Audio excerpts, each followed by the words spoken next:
This plan is called the 7th inning stretch. Skydive. The craziest movie of the year so far in my book is Matt Johnson and Jay McCarroll's time travel epic comedy, Nirvana the Band, the Show, the Movie. And the reason it's so crazy isn't just because they time travel back to 2008, or jump off the CN Tower, or use real news footage from a shooting at Drake's mansion.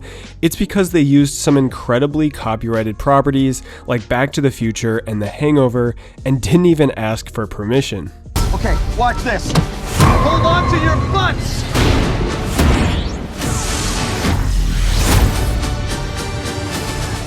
But first, let's talk about how this movie came about.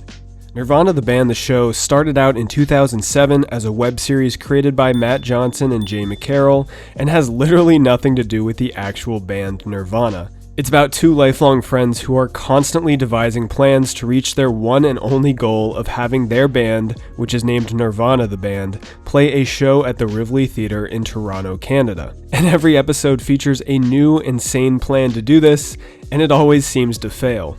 So almost 10 years after they concluded the web series, they started a TV series which aired on Viceland Canada, which had a huge cult following, but ended after 2 seasons due to Viceland Canada being shut down. So now, 8 years after the series ended, Matt Johnson and Jay McCarroll have brought back these characters for a feature film that feels like a larger-than-life version of their show.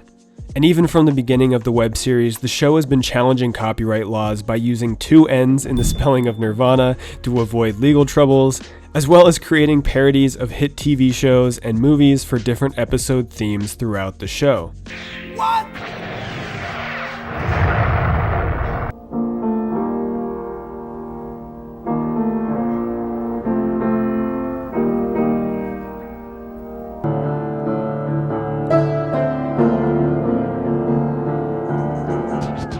But when it came time to make a feature film, Matt Johnson and Jay McCarroll decided to go all out using main plot references from Back to the Future, as well as many copyrighted 2008 pop culture references. And if you've seen the film already, Matt Johnson's character even breaks the third wall and admits directly to the audience the copyright risks this film is taking. He says, "This is going to be a copyright nightmare. If you're watching this in a theater right now, thank your lucky stars because it's going to be the only showing ever." If you're watching this in theaters, thank your lucky stars. And although that sounds like a dramatic line for a laugh in the film, it's honestly not that far off. This movie was a huge legal risk, not only for Matt Johnson, but also for Neon, who distributed the film. But Matt Johnson is no stranger to finding loopholes around copyright laws.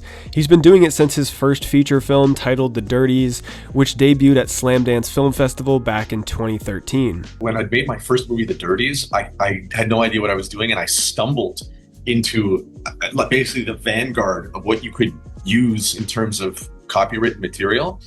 And that was so informative that then on my next movie, which was all about the 60s and NASA, I leaned into it and I wrote a lot of that movie with our lawyer.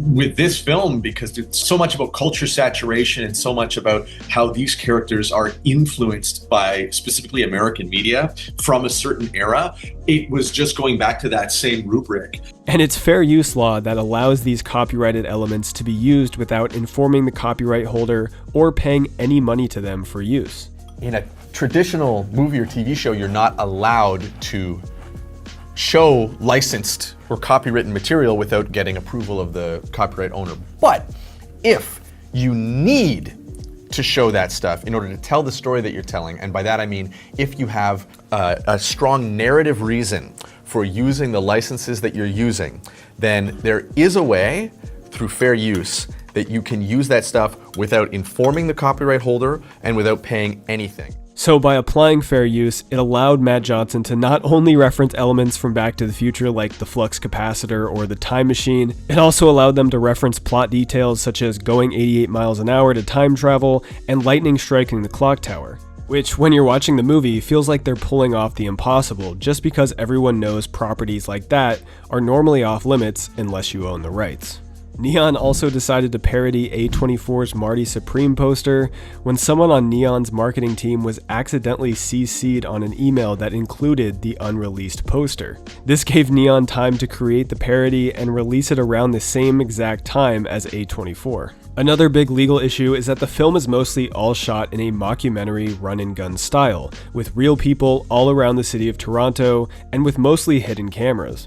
And that even includes the scene where Matt and Jay decide to jump off the CN Tower. Did you actually get up there? Can I ask you that? Everything of me at the top walking around with Jared, all of that is...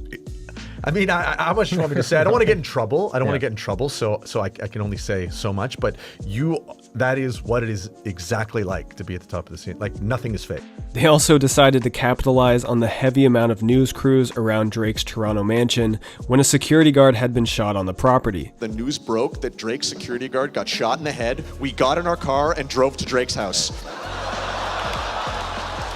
It's all real. One of the crazy things, because we were in the States and we premiered this movie, and people would ask, like, so what's real and what's not? And it maybe seems childish to say, but it's all real. Matt Johnson's even seen in the background of real news reports from that day directing Jay from afar.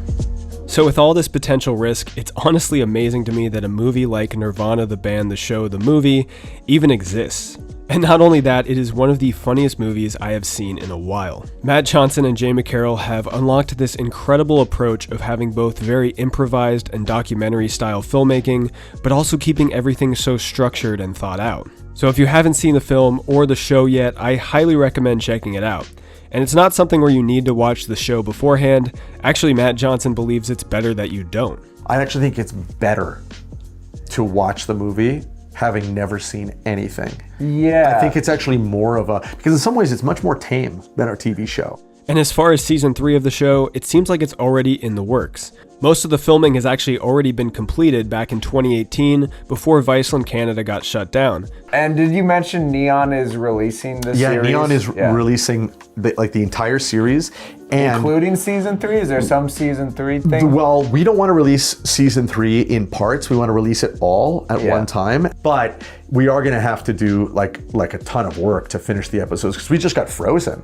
The first hurdle we need to get over is a network needs to be like, we love Nirvana the band and we want to make the 3rd season with you. Neon is going to release physical DVDs and Blu-rays of season 1 and 2 as a package. And they are actively looking for a broadcast partner to release the entire series. Let me know in the comments what you guys thought of Nirvana, the band, the show, the movie, and I will see you all in the next video.